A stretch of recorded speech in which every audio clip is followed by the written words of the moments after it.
Selamat pagi menjelang siang Bapak Ibu semua, perkenalkan saya Apotek Saranti.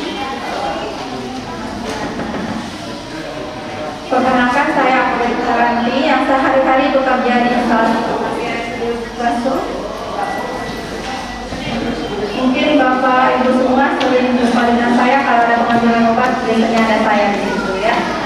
Baiklah, sekarang kita untuk temanya PGRS hari ini, yaitu cara penggunaan dan penyimpanan obat yang benar. Yang sebelum makan itu biasanya pada saat kosong, bisa 1-2 jam sebelum makan atau 1-2 jam sesudah makan. Nah, yang saat bersama makanan seperti obat-obat Bapak Ibu yang mungkin mengkonsumsi metformin, nah itu diberikan bersama makanan. Kita makan 1 suap atau 2 suap makan, lalu kita minum obatnya ya. Terus yang sesudah makan itu dilakukan begitu kita selesai makan, maksimal itu cuma sampai 2 jam, itu harus kita isi dengan obat ya. Nah, hal penting yang harus diperhatikan dalam penggunaan obat. Yang pertama, penggunaan obat yang benar itu gunakan obatnya seperti petunjuk pada waktu yang tepat selama pengobatan. Biasanya ada diberikan etiketnya ya, ada etiket di seluruh obatnya. Jika menggunakan obat yang dijual bebas, itu ikuti cara petunjuknya. Biasanya mungkin Bapak Ibu ada yang beli obat di luar, obat biasa ya. Mungkin sakit kepala beli obat di luar, itu ada petunjuk penggunaannya di situ. Atau mungkin ada inhaler untuk hidung, itu juga ada petunjuknya di situ. Jangan dibuang petunjuknya ya. Nah, kemudian jangan dipisah label obat tadi, misalnya inhaler yang kita beli atau kita berobat dapat obat inhalasi, itu kan ada petunjuknya. Nah, etiketnya itu jangan dibuang karena di situ ada labelnya. Ada cara penggunaannya di situ. Kemudian menghindari kesalahan, itu jangan minum obat di tempat gelap. Biasakan pada tempat yang terang, pencahayaannya cukup sehingga kita nggak salah baca obatnya Bapak Ibu. Cara pakai obat yang tepat sesuai dengan jenisnya. Nah, obat itu ada berbagai macam. Salah satunya ada obat oral. Obat oral itu kita minum dengan segelas air putih dan kita gunakan berdasarkan petunjuk jam. Nah, misalnya sirup nih, Bapak Ibu mungkin ada yang dapat nih, sirup suprapat, metformin, lansoprazol, mungkin Bapak Ibu semua ada yang dapat salah satunya mungkin ya. Di situ ada sirup, di situ tertulis 3 kali sendok teh. Kapan kita minumnya? Nah, itu jaraknya diminum tiap 8 jam. Dalam sehari kan ada 24 jam. 3 kali sehari kita bagi 24 bagi 3 berarti 8 jam skor minumnya ya. Sekali minumnya kita 8 jam. Kalau sendok teh nanti takarannya sendok yang diberikan oleh rumah sakit. Itu biasanya ada sendoknya diberikan. Bukan sendok teh kita yang di rumah. Sendok teh kita yang di rumah itu takarannya cuma 3 mili. Kalau diberikan sendok makan, juga bukan sendok makan yang di rumah, sendok makan yang di obat adalah 15 mili. Kemudian kalau tablet, itu misalnya ada 2 kali sehari atau 1 kali sehari. Kalau 1 kali sehari jaraknya 24 jam, 2 kali sehari jaraknya berarti 12 jam per minumnya ya Pak Ibu ya. Kemudian ada lagi jenisnya salep. Nah, kalau salep ini dioleskan. Mungkin Bapak Ibu ada nih kalau ke dokter kulit dapat yang seperti ini nih.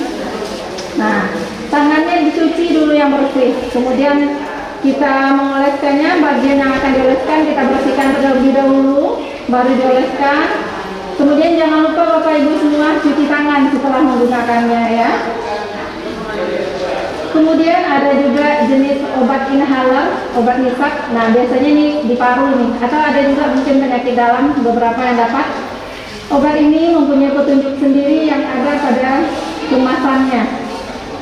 Nah, di sini ada kemasannya, biasanya di dalamnya ada kemasannya, itu jangan dibuang, ada petunjuknya di situ. Gimana cara pakainya ada petunjuknya di situ ya Bapak Ibu ya. Kemudian ada lagi jenisnya obat tetes mata. Kalau kita ke dokter mata, biasanya diberikan tetes mata.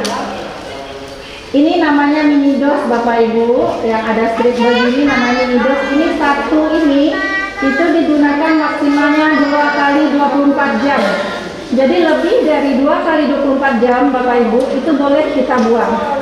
Nggak usah dipakai lagi. Penggunaannya cuma satu ini 2 kali 24 jam. Nah, cara pakainya jangan bersinggungan dengan ujung wadah. Ujung wadah itu jangan bersinggungan dengan permukaan mata kita. Kemudian tangan dicuci bersih, miringkan kepala, kita tarik kelopak mata, kita teteskan obatnya pada lekukan. Pelan-pelan tutup mata 1 hingga 2 menit, kemudian tutup kembali obat. Jika menggunakan obatnya lebih dari 1, misalnya 2 nih, ini ada dapat, ini juga dapat. Nah, itu nanti dijarak pemberiannya bareng 5 menit. Karena kalau kita samakan nanti obatnya nggak berfungsi, nggak pas dia keluar, bakalan bertumpahan keluar. Jadi satu-satu dulu, dijarak aja 5 menit. Ada lagi namanya salep mata. Nah, salep mata ini cara penggunaannya Bapak Ibu. Jangan bersinggungan ujung wadahnya ini dengan ini, kelopak matanya, permukaan matanya. Kemudian tangannya dicuci bersih terlebih dahulu, miringkan kepala ke belakang, jari telunjuk tarik kelopak matanya ke bawah seperti ini. Nah, itu dioleskan kalau matanya tipis pada lekukan mata di sini. Kemudian matanya ditutup 1 sampai 2 menit. Dilap dulu ujung. Nah, ujung ini dilap dulu baru ditutup. Itu jangan menggunakan obat tetes mata, obat salep mata, jangan digunakan berbarengan dengan orang lain. Jadi resep yang diberikan untuk kita yang pakai. Nggak kasih ke tetangga, nggak kasih ke anak ya Bapak Ibu ya. Kemudian ada yang namanya tetes hidung. Jenis obat itu ada juga tetes hidung. Biasanya ini dapat dari THT ini biasanya. Nah, itu caranya dibersihkan dulu hidung dengan menghembuskan udara dari hidung dengan lembut ya. Kemudian cuci tangan dengan sabun terlebih dahulu. Untuk menghindari kontaminasi, jangan sentuh ujung penetes. Ini. Baik itu dengan jari maupun permukaan lainnya. Kalau kita susah menggunakan sendiri, boleh minta bantuan orang lain untuk menggunakannya ya. Kemudian miringkan atau condongkan kepala ke arah belakang sambil duduk berbaring. Arahkan penetes di lubang hidung yang terkena dan teteskan sesuai dosis yang disyaratkan atau yang diresepkan dokter. Nah, tundukkan kepala dalam posisi duduk seperti ini. Gerakan ke kiri dan ke kanan selama beberapa saat. Kemudian cuci kembali tangan setelah menggunakannya ya. Ada lagi jenisnya tetes telinga. Ini biasanya dapatnya di THT juga nih. Nah, tetes telinga itu dijaga ujung tetesnya tidak menyentuh telinga. Kita tidur, miringkan kepala, kemudian teteskan obat sesuai dengan petunjuk dokter. Ada etiketnya pada kemasannya. Biasanya diberikan etiket. Kemudian didiamkan 5 menit. Nah, ada juga obat yang jenisnya suppositoria. Kalau suppositoria ini penyimpanannya bukan pada suhu biasa. Ini disimpan di kulkas di bawah aja boleh. Suhunya 2-8 derajat Celcius. Kalau di suhu ruang dia meleleh Bapak Ibu ya. Caranya itu cuci tangan bersih dengan sabun. Jika supposnya ini lembek, ini namanya suppos. Nah, jika lembek boleh dimasukkan dulu ke kulkas selama 30 menit agar dia keras. Kemudian buka pembungkus. Jika sulit digunakan, boleh kita gunakan gunting ataupun silet. Tidur dengan posisi miring. Nah, seperti gambar ini. Kemudian dorong supposnya ke dalam dubur. Kalau anak-anak cukup setengah inci aja. Kalau dewasa dia sampai 1 inci ke dalam masuknya ya. Nah, ini dia obat suppos itu disimpan Pak di Danielson. Nah, berikut adalah tips cara penyimpanan obat yang benar untuk Bapak Ibu di rumah ya. Yang pertama, jauhkan dulu dari anak-anak. Kadang anak-anak nengok obat kirain mainan, dimainin, nanti obatnya nggak jumpa. Atau bahkan bisa dimakan kalau obatnya sirup, anak-anak kadang suka bisa dikonsumsi sendiri dia. Jadi jauhkan dari jangkauan anak-anak Bapak Ibu ya. Kemudian simpan obat pada wadah yang tertutup rapat. Jangan menyimpan tablet atau kapsul di tempat yang panas. Kalau kapsul dia bakalan lembek dia. Nah, hindari juga terkena matahari secara langsung atau lembab karena dapat menyebabkan obat tersebut rusak. Jika obat tidak tahan terhadap cahaya, bisa digunakan botol coklat. Biasanya ini kalau ada yang dapat phenytoin, nah, ada tuh, dia disimpan di wadah gelap seperti ini. Beberapa obat harus disimpan di lemari pendingin, tapi bukan di freezer, bukan di freezer paling atas, tapi di bawah aja. Itu contohnya insulin, mungkin Bapak Ibu ada yang dapat insulin, itu yang untuk digunakan saat ini boleh disimpan di suhu ruang biasa, tapi yang digunakan setelahnya, karena kan ada dapat 1-2 pena, 3 pena, nah yang lainnya itu disimpan di kulkas. Jangan memindahkan obat dari bungkus aslinya dan sebaiknya tidak mencampur berbagai jenis obat dalam satu wadah. Kalau Bapak Ibu dapat 2-3 obat, itu kan ada bungkus aslinya. Kalau seandainya kebuka, udah diminum obatnya, udah dikeluarkan, dimasukkan kembali. Kalau bisa masuk ke tempatnya, bisa jadi Bapak Ibu semua, kalau nggak tahu nih baru dapat nih, nggak tahu obatnya, bisa jadi ketukar sama obat yang satunya lagi. Jadi aturannya nggak pas lagi, nggak cocok lagi. Nah itu dia yang bisa berakibat racun tadi yang di depan tadi ya.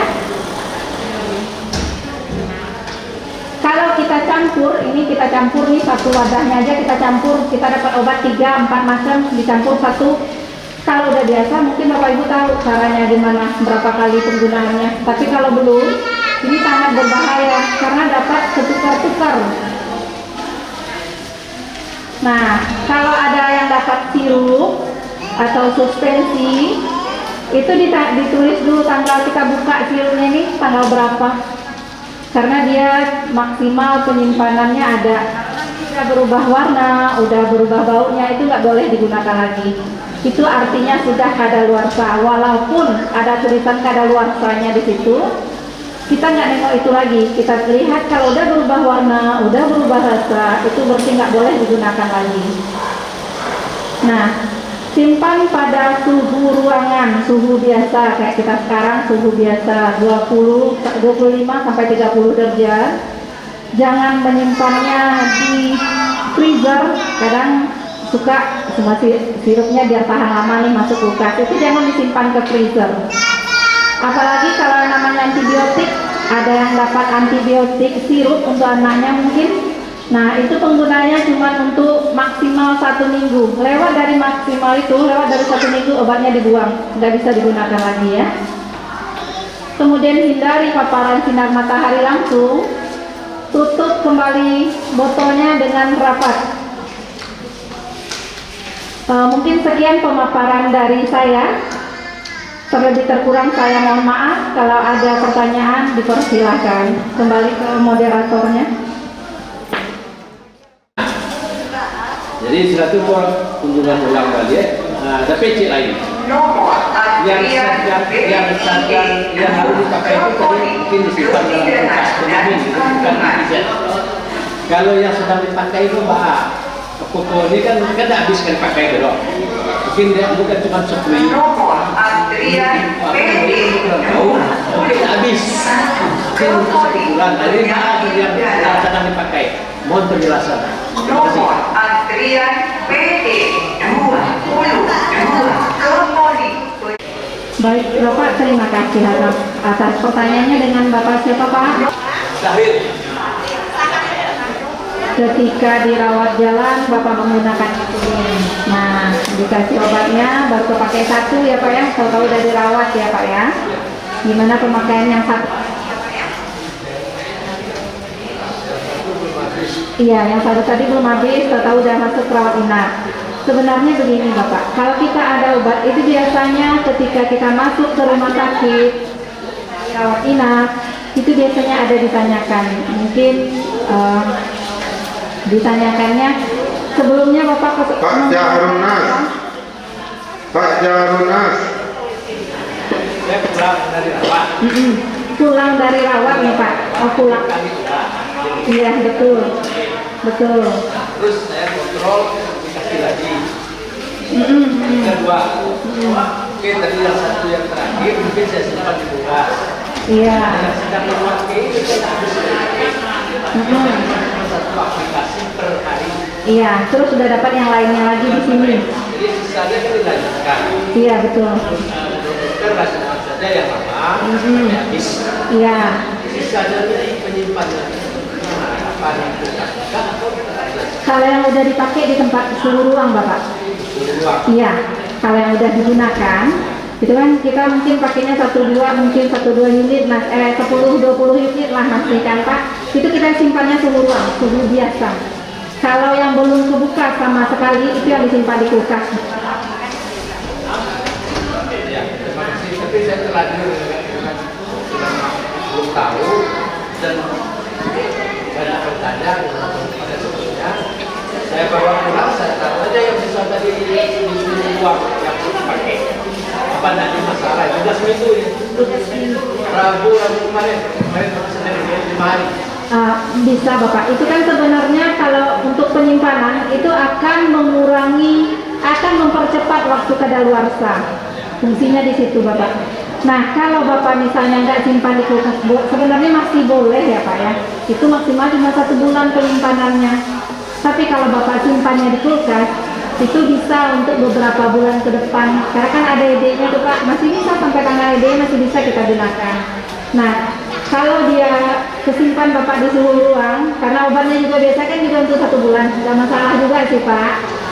Cuma kadang kan kita ada lebih tuh obatnya, kan sayang gitu ya Pak ya, nanti dapat lagi yang baru kan, numpuk lagi.